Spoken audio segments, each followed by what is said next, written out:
Philippe Goupil, vous êtes l'auteur de La joie d'être prêtre. Pourquoi cette publication à caractère autobiographique? J'étais au moment de célébrer mes 50 ans d'ordination comme prêtre et j'ai été approché par une éditrice qui travaille depuis longtemps avec moi, c'est Françoise Yorkantong Mutusami, éditrice de Prions, qui m'a convaincu que j'avais des choses à dire. J'ai pensé alors à Monseigneur Amédée Nagapen, qui a été mon mentor, un des principaux historiens de l'Église catholique à Maurice, qui m'avait toujours dit « Philippe, il faut faire mémoire ». Et j'ai un ami qui est prêtre aussi, qui est mort du cancer récemment, et qui a publié un livre, c'est « L'audace de dire ». Il ne faut pas avoir peur de raconter sa vie, de dire. C'est peut-être un témoignage pour les autres, c'est peut-être aussi éclaircir des zones d'ombre par rapport à la prêtrise catholique qui suscite aujourd'hui beaucoup de questions.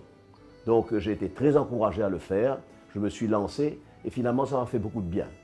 Parce que j'ai relu ma vie et ça m'a permis de comprendre aussi, si vous voulez, que eh bien, Dieu n'est pas étranger à beaucoup de choses que j'ai entreprises.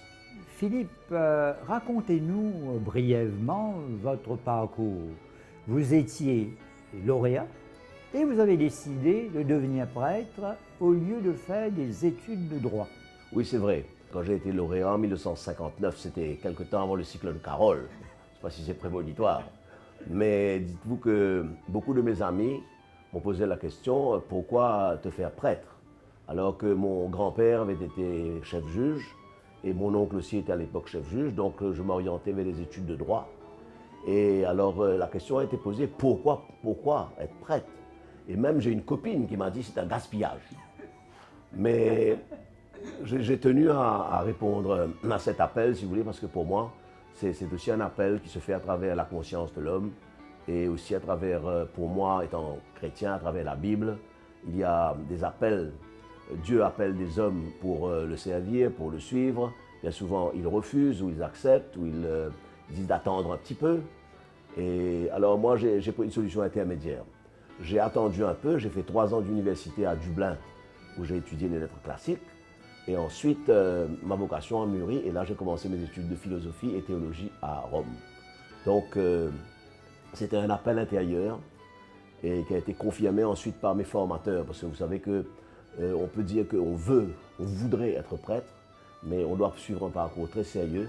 Et les formateurs vous disent si vous avez des aptitudes ou pas. Alors, mes formateurs m'ayant dit que j'avais les aptitudes, j'ai continué sur cette route.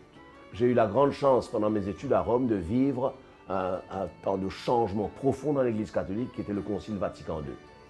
Et là, j'ai compris que nous avions quand même une capacité de nous remettre en question, de changer nos manières de faire, d'aller d'une manière plus proche vers les gens.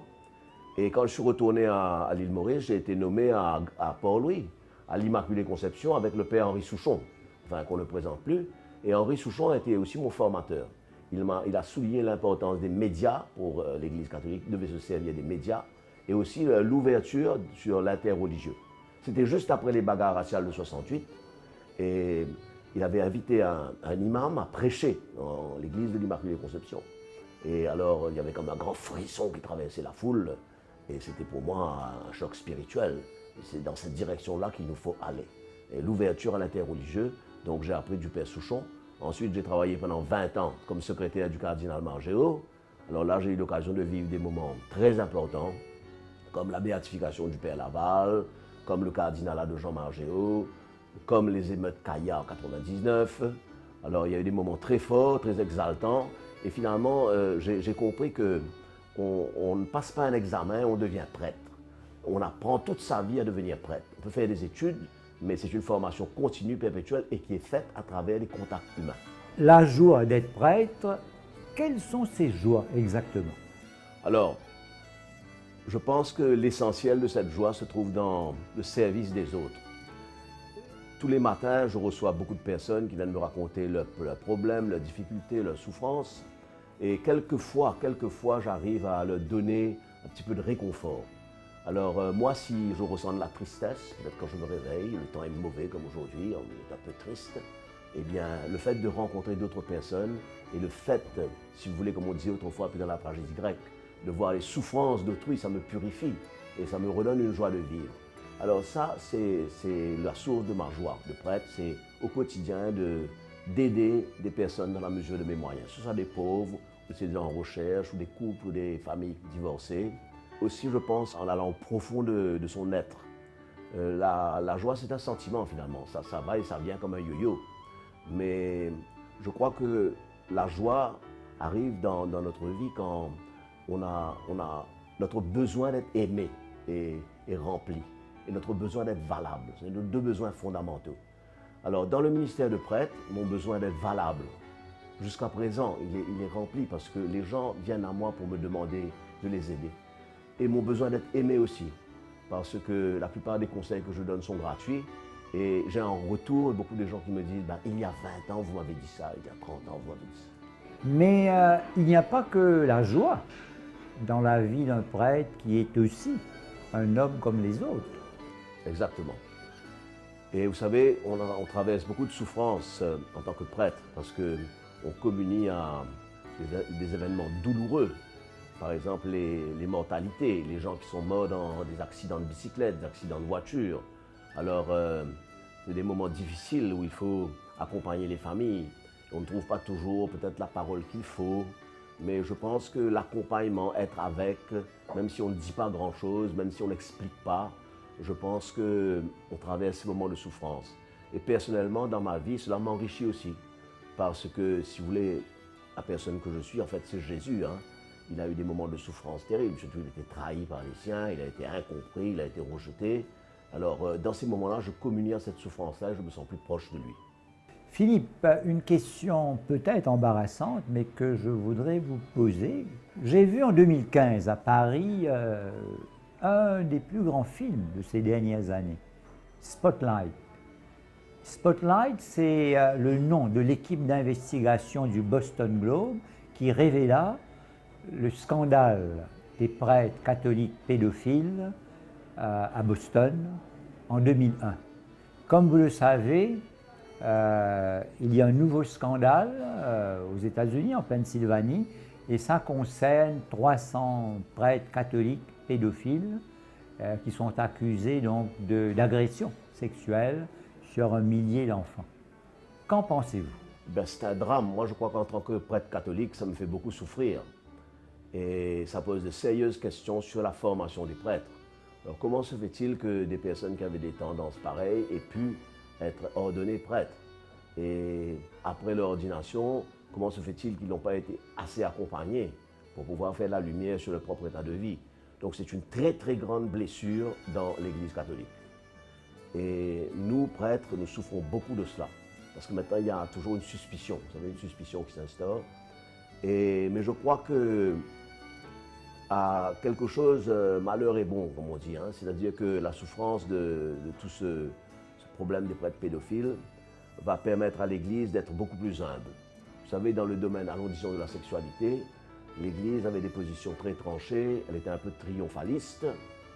Et là, aujourd'hui, quand elle est blessée dans son propre corps, je pense qu'elle apprendra à servir, à parler avec beaucoup d'humilité, et ce sera une très bonne chose. Et je pense que le pape François va dans cette direction. Enfin, il reconnaît, il demande pardon, il essaye de changer, et je pense que c'est très très douloureux pour les familles, c'est très douloureux pour les personnes qui ont souffert, c'est très douloureux qu'on ait caché certains actes pédophiles pour préserver une certaine image de l'Église, mais aujourd'hui tout cela vole en éclats. Je pense que c'est dans l'Évangile même qui demande une révolution, un changement, une transformation de notre Église.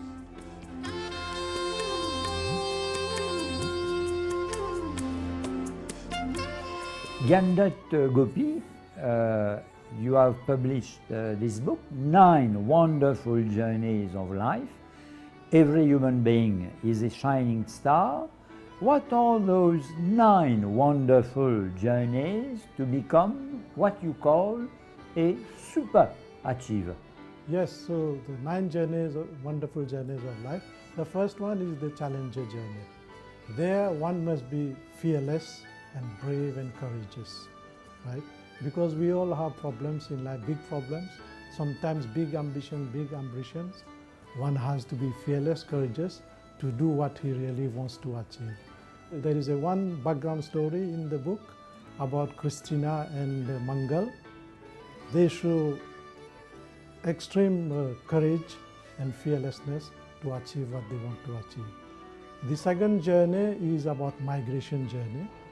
There we can say we are all migrants. So we change place to place, country to country, a new context, a new platform where we have new activities, new things to do. And the third journey is entrepreneur journey or the corporate journey, where we can work as employees in business at the workplace. And there we try to achieve our best in what career we have chosen, what business we have chosen. So there is another type of journey which we do, right? And the fourth journey is a daring journey, which I call adventurer journey. And there one takes a lot of risk in life. So there are people like that who take a lot of risk in trying to do different things, new paths, and there are the activities of the fourth journey, right? A very important journey is the fifth journey, which is the family journey. And there one has to take support, inspiration, and advice from the family. Family is a major unit in our society, right? We spend a lot of time in the family, with brothers, with sisters, with spouse, with elders. And there, as we know today, this unit has weakened. So it's a great source of journey where all of us can spend a lot of time there. Followed by it is the sixth journey, which is the spiritual journey, right? We all have our beliefs, our faiths, and that is a higher energy, a higher consciousness, a higher intelligence. We call it God sometimes. So this journey of going into meditation, into prayers, into that type of activities, I call it spiritual journey. It's beyond physical journey. Then the seventh journey is the power journey, where one needs to become strong in character, strong mentally, strong physically, strong intellectually strong. So we come out from the weakness journey up to the journey of power, of strength. Then you have the eighth journey, which is the love journey. There a person doesn't live for himself, but rather for other people. Living for other people, doing things for other people, like helping people, doing philanthropic activities, right? Not being selfish, but rather being selfless, right? Then you have the final journey, the ninth journey, which is the day-to-day journey, things we do every day, small things.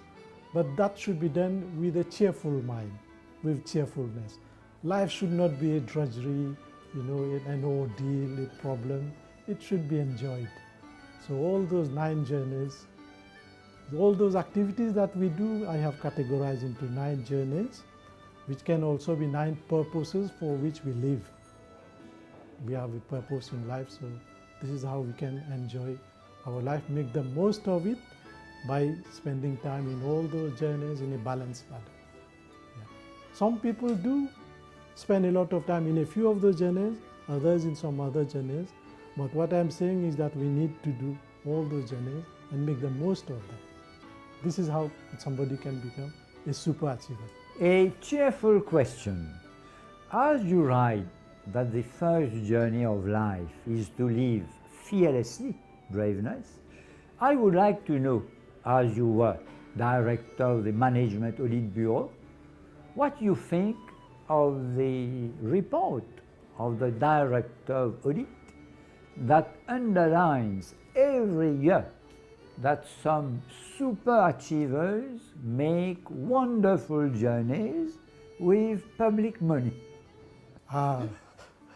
That's quite a tricky question. Yes, that does happen. In an ironical way, we can say we have such type of people as well. Unfortunately, they make bad use of resources. They waste public funds. Projects are not well completed on time. There is overrun. So these are the people which we should do away with. There are leaders even in other fields also, in political field, in social fields and in corporate fields, those who are in high positions. They need to be really wonderful people who must be fearless to start with, to do their job, right? Because the director of the audit report itself is a fearless work. One has to have integrity, say what has to be said in an open, frank, honest manner, point out the problems, because it's an exercise of improvement. And a director of audit does an external auditor's work independently, without fear or favor, like we say, and he has to say what has to be said, so that there is improvement in subsequent years. And there is good use of funds, there is efficiency, there is better delivery of services, with right people, right leaders who are super achievers, who really are cheerful in the work they do. They are enthusiastic. Another way of being cheerful is to be enthusiastic, to be really motivated to do what he has to do and say what has to be said. So yes, Director of Audit is a work of fearlessness. Gyandat Gopi, you have also published Soldiers of Humanity, Promoting Human Development. Here there are still nine men. Tell us something about one of the nine men, Kashinath Kisto, who is no longer remembered. Kashinath Kisto has been an active social worker in early 90s, right? And he has been into active politics. He has been writing editorials in a newspaper. He has encouraged people to read articles in newspapers and learn what's happening in the country, so that they can contribute to making the country better, more democratic, more peaceful. So he was one of those people who set the foundation for today's democratic system that we have, and a country where there is harmony among people, where there is prosperity, there has been growth and development. One of the first things he showed is fearlessness. We were talking of fearlessness. He protested strongly against the fact that his daughter was deserving a place in a famous school, but she was not allowed access or entry in that college. So he set his foot down and he went into the college, and he made sure that she did get her place in that college, right? And another major event for which Kisto is known is he participated in a big unrest at Bhushan in 1904 against big powerful people in business, in government in those days, colonial period, right?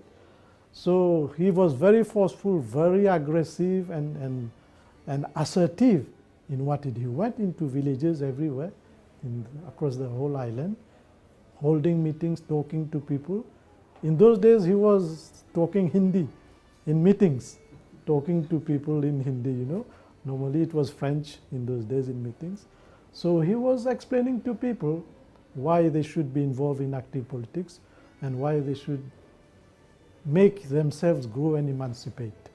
So he participated in a major unrest at Bhushan, Sugar Estate then, in the east of the country. And it was such a major problem then that he had to go to jail. He was in prison. He was in prison for 3 years. He was like somebody who disturbs the status quo. You know, he was against that. So he wanted change, positive change for the people, for the country. So he's known for that, and he has shown his selflessness in the activities that he did. He was not selfish. Every day he was waking up thinking of other people, what more needs to be done to improve the lot of the working class. So by the work that he has done, I have put him as one of those soldiers of humanity. There are others also.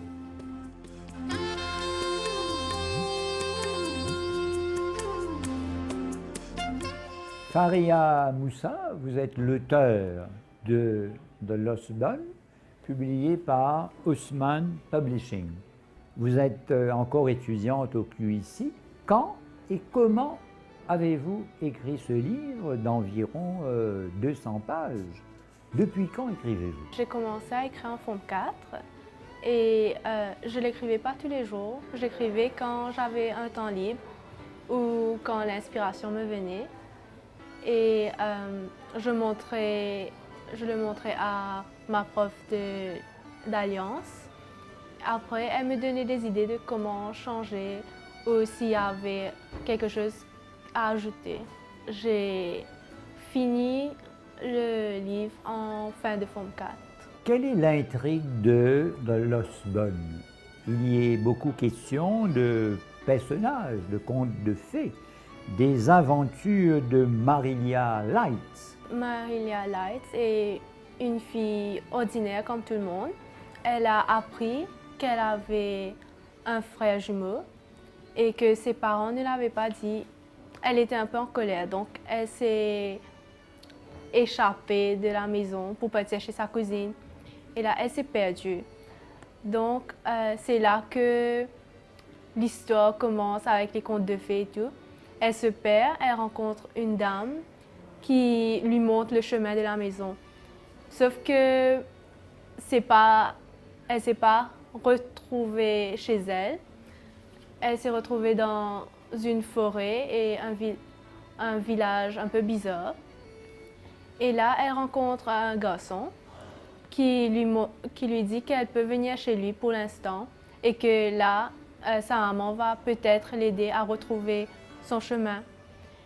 Et c'est là que des lettres bizarres, anonymes, viennent vers elle, qui la comparent avec les différentes princesses qu'elle connaissait quand elle était petite, comme Cendrillon, Sleeping Beauty, Blanche-Neige.